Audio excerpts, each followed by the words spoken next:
Alors pour cette recette, vous aurez besoin de légumes de votre choix, donc de préférence des légumes de saison. Donc là j'ai mis mes légumes préférés et donc le poisson ce sera pour le poisson papillote après. Donc je vais commencer par couper des rondelles de courgettes, donc pas trop épaisses, pas trop fines, entre les deux, voilà, pour permettre une meilleure cuisson plus rapide et homogène. Et je vais faire pareil avec les aubergines. Donc les aubergines sont un petit peu plus épaisses, plus larges au niveau des tailles de rondelles. Donc du coup ce que je vais faire c'est que je vais les recouper en fait dans la largeur de façon à ce qu'elles puissent cuire en fait uniformément de la même façon que les courgettes. Voilà, et je les mets sur un petit coin de mon plateau de découpe. Et je vais m'attaquer au poivron. Donc là je mets du poivron vert parce que j'adore ça. De toute façon j'aime les poivrons, les verts, les rouges et les jaunes et même les oranges. J'aime vraiment les tous. Donc là-dessus j'ai pas forcément de préférence. Donc je vais les couper, je vais mettre la moitié à peu près des petits poivrons. Et pour le gros poivron rouge je vais mettre peut-être un tiers. Et donc ensuite, après les avoir rincés soigneusement et enlevé les petites graines, je vais couper des tranches, pareil, pas trop épaisses, pas trop fines. Et je vais même les recouper ensuite dans la largeur, de façon à ce que, vraiment pour faciliter la cuisson, parce que c'est vrai que les poivrons, ça met quand même du temps à cuire. Et je vais faire pareil avec mes deux autres poivrons. Je les coupe dans la largeur. Voilà, ça fait un beau mélange, ça fait des belles couleurs. C'est vrai que moi j'adore ces plats-là parce que c'est très coloré, ça sent l'été, c'est vraiment super agréable. C'est mes légumes préférés et j'adore faire ce plat-là.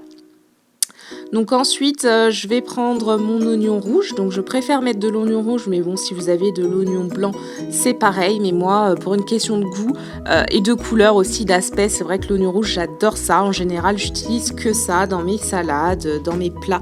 J'adore l'oignon rouge. Si vous n'avez pas encore essayé, je vous conseille vraiment de vous y mettre. Je pense que vous allez l'adopter également. Donc je coupe des tranches, là cette fois-ci assez fines parce que voilà, c'est de l'oignon, c'est mieux quand ça fond, c'est plus agréable en bouche. Et je vais prendre ma tomate, donc ça c'est optionnel, vous n'êtes pas obligé d'en mettre. Mais moi j'adore toutes sortes de légumes et de fruits. Donc la tomate étant un fruit, il y a des personnes qui n'aiment pas la tomate cuite. Donc bon, c'est vraiment à votre goût. Moi ça ne me dérange pas, ça rajoute une texture que je trouve intéressante. Donc je vais couper en quartiers assez fins quand même pour des tomates. Donc encore une fois pour faciliter la cuisson. Voilà, et donc c'est terminé pour les légumes. Ce que je vais faire maintenant, c'est que je vais graisser mon plat. Donc je vais mettre mon huile de coco bio. J'utilise cette huile-là parce qu'elle est vraiment intéressante nutritionnellement parlant et que ce sont de bonnes graisses. Donc j'en mets la moitié d'une cuillère à soupe et je vais venir étaler avec un morceau de sopalin. Voilà, ça va être juste pour ne pas que les légumes accrochent au fond, mais si vous voulez, vous pouvez mettre vos légumes et mettre un filet d'huile d'olive par exemple au-dessus, c'est comme vous voulez. Moi ça suffit comme ça, je trouve qu'avec la cuisson, il n'y a vraiment pas besoin d'avoir plus de graisse, gustativement parlant, c'est nickel comme ça. Donc après, faites vraiment selon votre goût. Et donc je vais mettre tous mes légumes dans le plat.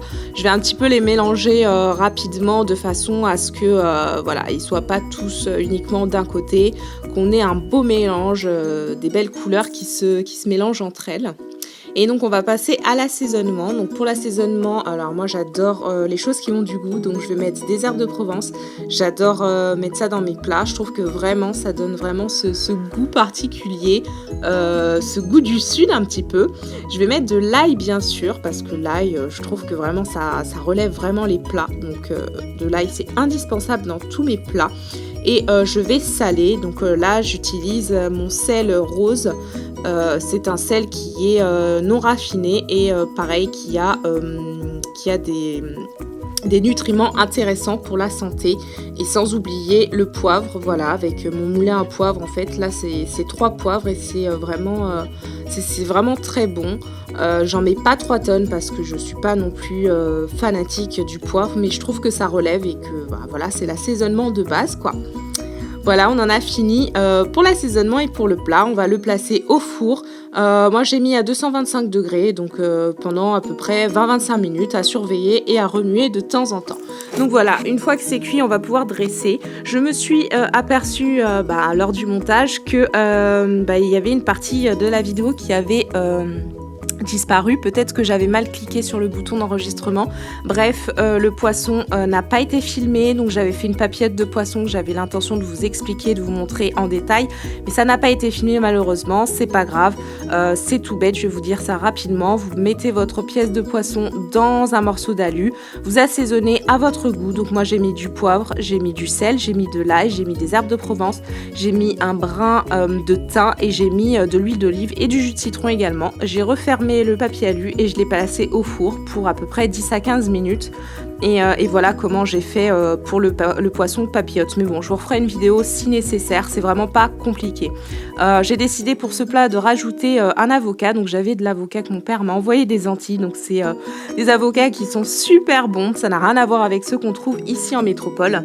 Donc j'ai décidé de rajouter ça. Ça apporte une petite touche de fraîcheur. Et puis l'avocat, c'est super bon. C'est super bon pour la santé. Ça a plein d'avantages. Ce sont des bonnes graisses, il ne faut pas en abuser, mais ce sont quand même de bonnes graisses. Donc voilà, j'ai coupé en tranches et je vais pouvoir disposer sur mon assiette.